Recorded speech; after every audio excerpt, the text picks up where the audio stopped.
History facts کے موضوع دوستو السلام علیکم ناظرین اکرامی، آج کی ویڈیو میں ہم آپ کو بتانے جا رہے ہیں صوبہ پنجاب کے اہم صنعتی شہر کے بارے میں، جس کا نام ہے سیالکوٹ۔ سیالکوٹ پاکستان کے صوبہ پنجاب کا ایک اہم شہر ہے جو دریائے چناب کے کنارے واقع ہے۔ 30 لاکھ آبادی والا یہ شہر لاہور سے 125 کلومیٹر دور ہے، جبکہ مقبوضہ جموں سے صرف 48 کلومیٹر کے فاصلے پر واقع ہے۔ ضلع سیالکوٹ کی 4 تحصیلیں ہیں: تحصیل سیالکوٹ، تحصیل ڈسکہ، تحصیل پسرور اور تحصیل سمڑیال۔ یہ پاکستان کا صنعتی شہر ہونے کے ساتھ ساتھ زرعی شہر بھی ہے، جو کافی مقدار میں برآمدی اشیاء جیسے کہ سرجیکل کھیلوں کا سامان اور چمڑے کی مصنوعات اور کپڑا پیدا کرتا ہے۔ سیالکوٹ کی برآمدات $1000 ملین سے تجاوز کر چکی ہیں۔ اگر سیالکوٹ کی زرعی چیزوں کے بارے میں بات کی جائے تو چاول اور گندم کی فصل بہت اچھی ہوتی ہے۔ سیالکوٹ کو شہر اقبال بھی کہا جاتا ہے۔ عظیم مسلمان فلسفی، شاعر، قانون دان اور مفکر علامہ ڈاکٹر محمد اقبال، جو 9 نومبر 1877 کو سیالکوٹ میں پیدا ہوئے، یہ پاکستان کا 12واں بڑا شہر ہے۔ سیالکوٹ کے شمال میں دریائے چناب اور اس دریا کی دوسری پار گجرات واقع ہے۔ مشرق میں جموں، جنوب مشرق میں نارووال اور جنوب میں گجرانوالہ واقع ہے۔ تاریخ کا آغاز کرنے سے پہلے آپ سے گزارش ہے کہ چینل کو سبسکرائب کر لیں، جبکہ ویڈیو کو آخر تک ضرور دیکھیں۔ ناظرین اکرامی، سیالکوٹ جسے سب سے پہلے راجہ سیل اور سلوان نے آباد کیا اور اس کا نام سیلکوٹ رکھا۔ راجہ سیل کشتری تھا جس کی سلطنت کشمیر تک پھیلی تھی۔ اس کی ایک لاڈلی بیٹی کاشتی بھی تھی، جس کے لیے اس نے خصوصی طور پر ایک تالاب بھی بنوایا تھا، جہاں آج کل جناح ہال واقع ہے۔ اس کے بعد یہاں نئے حملہ آور بھی ہوئے جو ہن کہلواتے تھے۔ ان کا مشہور راجہ سلباہن گجر قوم سے تھا، جس کے 2 بیٹے تھے جن کا نام پرن اور رسالو تھا۔ پرن کی ماں کا نام اچھراں تھا، جبکہ رسالو کی ماں کا نام لونا تھا۔ سیالکوٹ کی ایک گلی آج بھی رسالو گجر کی گلی سے مشہور ہے۔ جنوبی ایشیا کے چند امیر ترین شہروں میں سے ایک سیالکوٹ ہے۔ صوبہ پنجاب کے شمال مشرقی کونے میں واقع ایک گنجان آباد ضلع ہے، جس کے مشرق میں نارووال، مغرب میں ضلع گجرات اور گجرانوالہ، جنوب میں ضلع گجرانوالہ اور ضلع شیخوپورہ، جبکہ شمال میں مقبوضہ جموں کشمیر واقع ہے۔ اگر راجہ سیل کی بات کی جائے، جس کے نام پر سیلکوٹ رکھا گیا تھا، اس کا نام بوسیدہ کھنڈر، سلاطین کے مقبرے، مسمار قلعے، قدیم گلیاں، نوآبادیاتی دور کے چرچ، چپے چپے پر پرانے ادوار کے نقش و نگار اس کی گزشتہ بڑائی کے افسانے دہراتے ہیں۔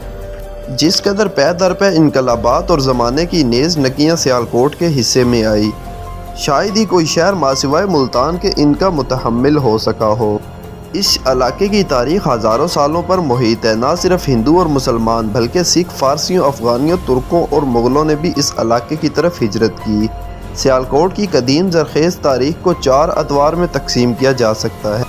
پہلا دور قدیم شہر ساگالہ کا ہے۔ آس پاس کے علاقوں کی کھدائی سے یہاں قدیم یونانی تہذیب کے آثار ملتے ہیں، جن میں یونانی سکے اور اسٹوپے شامل ہیں۔ یونانی قدیم کتابوں میں اس شہر کا ذکر ساگالہ کے نام سے ملتا ہے، جبکہ انڈو یونانی سلطنت کا پایا تخت تھا۔ ضلع کی مختلف جگہوں پر کھدائیوں سے اس دور کے قدیم یونانی نقشے بھی برآمد ہوئے ہیں۔ اس کے بعد ہندوؤں راجہ سیل کا دور آیا، جس نے اس شہر کی بنیاد رکھی۔ راجہ سلباہن جو گجر تھا، اس نے اسے کشمیر کا حصہ بنا کر یہاں ایک مضبوط قلعہ تعمیر کیا اور اسے اس شہر کے نام پر سیالکوٹ قلعہ کا نام دیا۔ اس راجہ کی 2 بیویاں تھیں، اچھراں اور لونا۔ 2 بیٹے تھے، پرن اور رسالو۔ دوسرا دور مسلم سلطنت کا دور تھا، جو شہاب الدین محمد غوری کی حکومت کے ساتھ شروع ہوتا ہے۔ غوری لاہور تو فتح نہ کر سکا، لیکن اس نے سیالکوٹ کو اہمیت دیتے ہوئے یہاں ایک گیریزن کی بنیاد رکھی۔ 1520 میں عثمان غنی کی قیادت میں مغل افواج شہر میں داخل ہوئی۔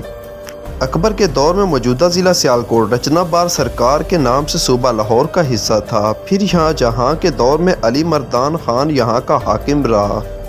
18ویں صدی میں مغلیہ سلطنت کے زوال کے بعد سکھ مہاراجہ رنجیت سنگھ نے 40 سال تک اس علاقے پر اپنا قبضہ برقرار رکھا۔ 1849 کی جنگ سے سیالکوٹ کی تاریخ کے تیسرے دور نوآبادیاتی دور کا آغاز ہوتا ہے، جب انگریزوں نے رنجیت سنگھ کو ہرا کر سیالکوٹ سمیت پورے پنجاب پر قبضہ کر لیا۔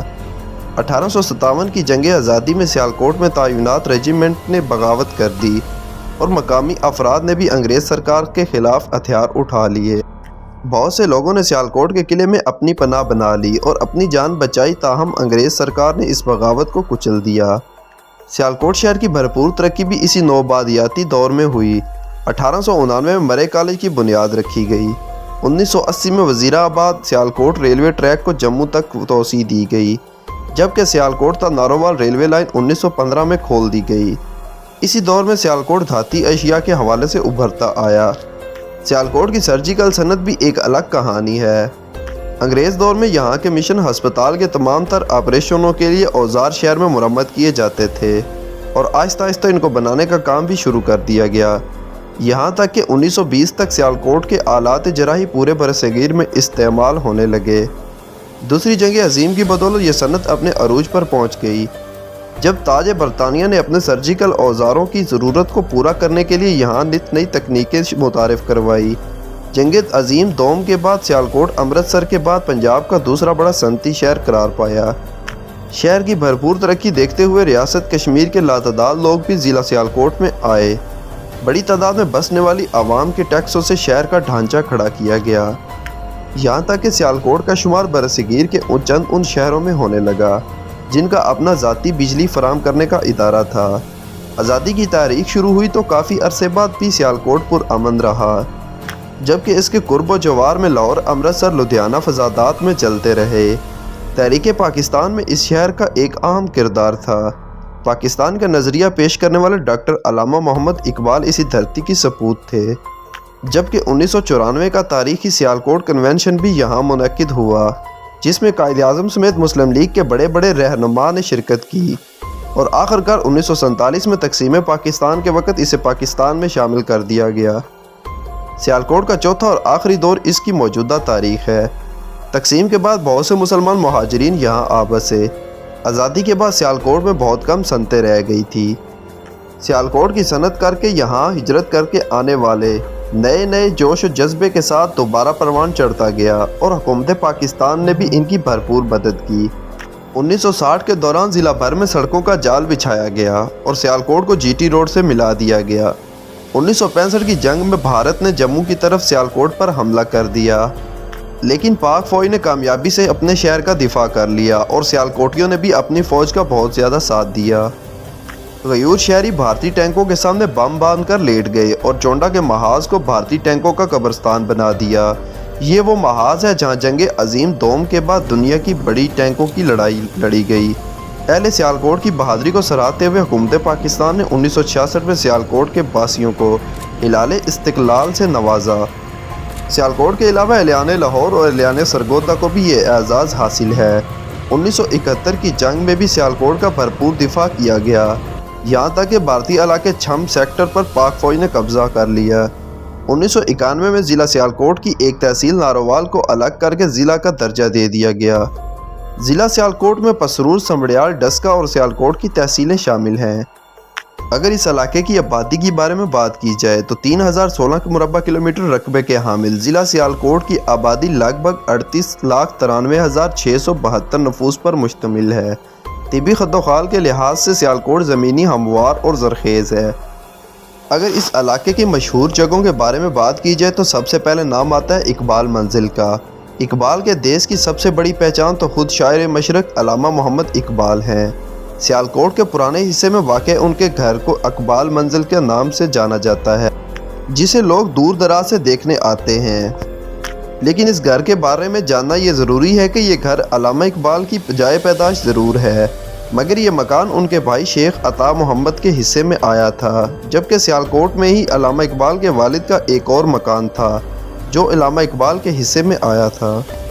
इसके बाद अशवाला तेजा सिंह टेम्पल महाराजा रंजीत सिंह ने हिंदुस्तान और ख़ुसूसन सरज़मीन पंजाब पे गहरे असरात छोड़े, चाहे वो तारीख़ हो, सकाफ़त हो, फ़न तामीर हो या रस्म व रिवाज हो। रंजीत सिंह के दौरे हुकूमत में पंजाब के तूल व अर्ज़ में कई मंदिर और इबादतगाहें बनाई गई। सियालकोट शहर का अशवाला तेजा सिंह मंदिर भी उन्हीं में से एक है जो तेजा सिंह नामी हिंदू ने बनवाया था। ये आज भी सियालकोट की बुलंद तरीन इमारत में से एक है। अगर बात की जाए सियालकोट के घंटा घर के बारे में, सियालकोट का घंटा घर कैंट में सदर बाज़ार के बीचों बीच है, जिसे इकबाल स्क्वायर भी कहा जाता है। इसका संगे बुनियाद शेख गुलाम कादर और सेठ राय बहादुर ने रखा था। सियालकोट कैथेड्रल 1852 में बनाया गया Holy Trinity church Sialkot cantt में वाक़ एक कदीम और ख़ूबसूरत चर्च है जिसकी सफ़ेद और लाल गोथक तर्ज तामीर के हामिल इमारत वाकई एक शाहकार है। इसकी बुनियाद 1 मार्च 1852 में रखी गई। अगर बात करें हैड मुराला के बारे में, दरियाए चनाब के पाकिस्तान के कदम रखते ही जो पहला बंद इसके सीने पर बांधा गया वो हैड मुराला है। इस बैराज को 1968 में दरियाए चनाब का पानी कंट्रोल करने के लिए बनाया गया था, जो अब एक बहुत बड़ा तफरी मकाम भी बन चुका है। हैड मुराला वर्कस तकरीबन 7 मेगावाट बिजली पैदा करता है और इस हैड की मछली बहुत मशहूर है। इसके बाद बात करते हैं किला सियालकोट के बारे में। सियालकोट किला पाकिस्तान के कदीम तरीन और तारीखी किलों में से एक है। ये किला 2री सदी में हिंदुस्तान बादशाह राजा सिलवान ने तामीर करवाया। इस किले के 10,000 मजदूरों ने 2 साल में तामीर किया। इसकी तामीर लकड़ी के पट्टों, कंकरियों और ईंटों से की गई और ये सारा सामान भारत के शहर पठानकोट से मंगवाया गया। नाजरीन ग्रामी, एक सियाह के लिए इस शहर में बहुत कुछ है। सियालकोट पंजाब के चंद उन शहरों में से एक है जो कदीम व जदीद का एक हसीन इम्तिजाज है।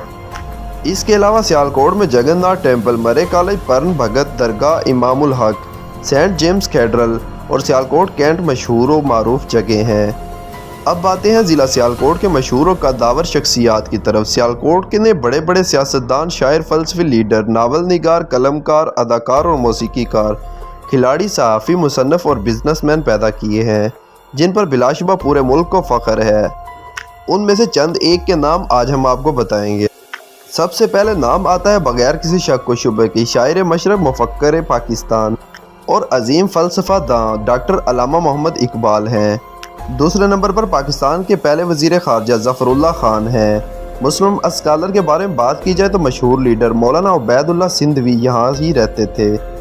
पहले Pakistani air chief air marshal Zafar Chaudhry, भारतीय जर्नलिस्ट कुलदीप नायर, उर्दू शायर और मुसन्नफ़ अमजद इस्लाम अमजद, मुत्तहिदा पंजाब के रहनुमा सर फजल हुसैन, मशहूर अदीब रजिंदर सिंह बैदी, पाकिस्तान फिल्म इंडस्ट्री की चॉकलेटी हीरो वहीद मुराद, मशहूर मुसन्निफ़ा, ड्रामा निगार और नावल निगार उमैरा अहमद, पाकिस्तान क्रिकेट टीम के अहम खिलाड़ी और साबिक़ कप्तान शुएब मलिक, भारतीय अदाकार राजिंदर कुमार, बरसगीर के नामवर गज़ल गायक मोहम्मद अली, साफ़ी और कालम निगार हामिद मीर, भारतीय film star Dev Anand, Pakistan cricket team के साबिक़ खिलाड़ी ज़हीर अब्बास, सूफ़ी राइटर बाबा मोहम्मद याहिया ख़ान, साबिक़ कायम मकाम सदर पाकिस्तान ख्वाजा मोहम्मद सफदर, चाचाए क्रिकेट चौधरी अब्दुल मजीद, साबिक़ स्पीकर कौमी असम्बली चौधरी अमीर हुसैन, सियासतदान फिरदौस आशिक ऐवान साहिबा, साबिक़ पाकिस्तान वज़ीर ख़ारजा ख्वाजा मोहम्मद आसिफ,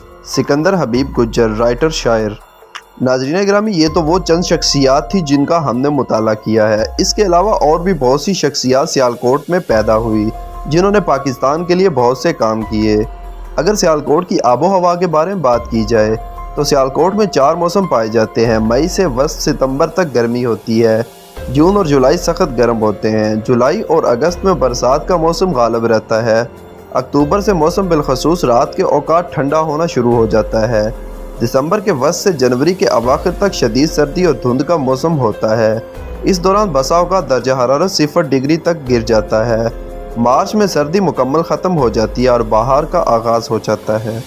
एक रिपोर्ट के मुताबिक सियालकोट को पाकिस्तान का सबसे ज़्यादा बरसाती शहर भी कहा गया है। जी तो प्यारे दोस्तों, ये थी हमारी आज की वीडियो। अगर आपको वीडियो अच्छी लगी हो तो लाइक और शेयर, जबकि चैनल को सब्सक्राइब ज़रूर कर दीजिएगा। आपसे जल्द मुलाकात होगी किसी नई तारीखी और मालूमाती वीडियो के साथ। अल्लाह हाफिज़।